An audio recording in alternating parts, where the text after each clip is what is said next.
Hola, buen día. Este es el video sobre la actividad 14 de la materia de metodología en la carrera de licenciatura en psicología de Itson, Unidad Navojoa.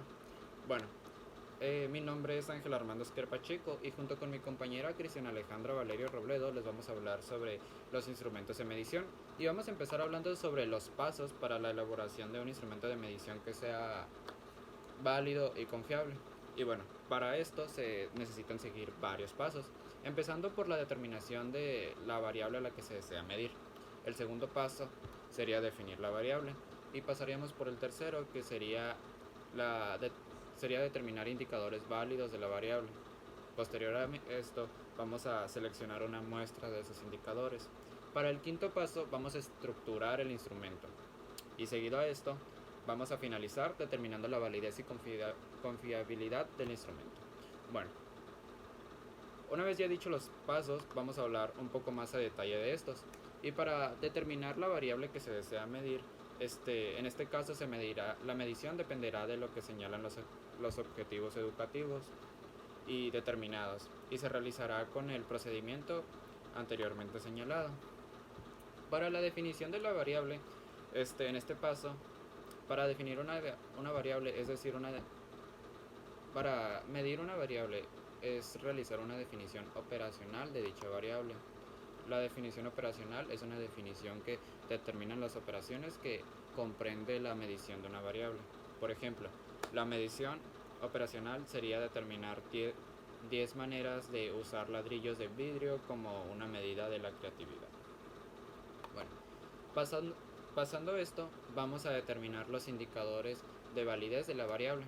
Aquí lo, aquí lo que se trata es de tomar algunas características o conductas específicas de los indicadores que deseamos medir.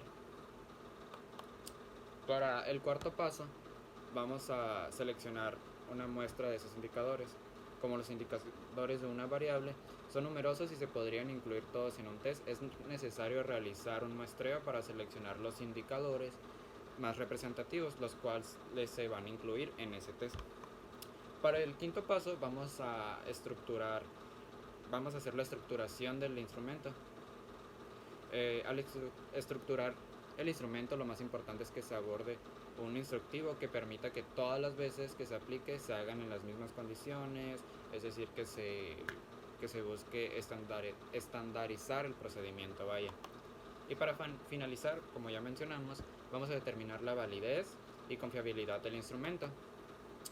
Y bueno, aquí se nos menciona que la validez de un test se refiere al grado de la prueba que mide de lo que pretende medir. De acuerdo a varios autores, la validez del contenido se refiere a la pertinencia y representatividad del contenido del test con respecto a la definición de la variable que se va a medir. Y bueno, estos fueron los pasos para elaborar un instrumento de medición.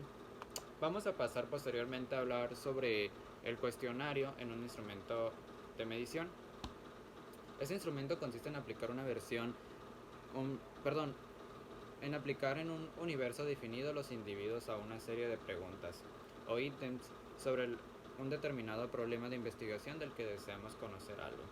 Se puede tratar sobre un programa, una forma o una entrevista de un instrumento de medición. Todo esto de acuerdo a... Esto nos lo cita Sierra, 1994.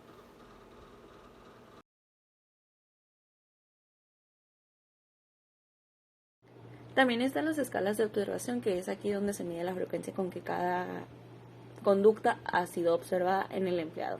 Y su evaluación en cada dimensión es en la suma de la medida de esas puntuaciones. Los ítems se han generado, se clasifican en varias dimensiones y se mantienen aquellos en los que existe acuerdo en su localización. Este instrumento también presenta una escala de frecuencia de 5 puntos, permitiendo realizar un análisis de las personas conductual y detecta las necesidades actuales. También están las escalas Likert. Esta es un método de medición utilizado por los investigadores con el objetivo de evaluar la opinión y actitudes de las personas.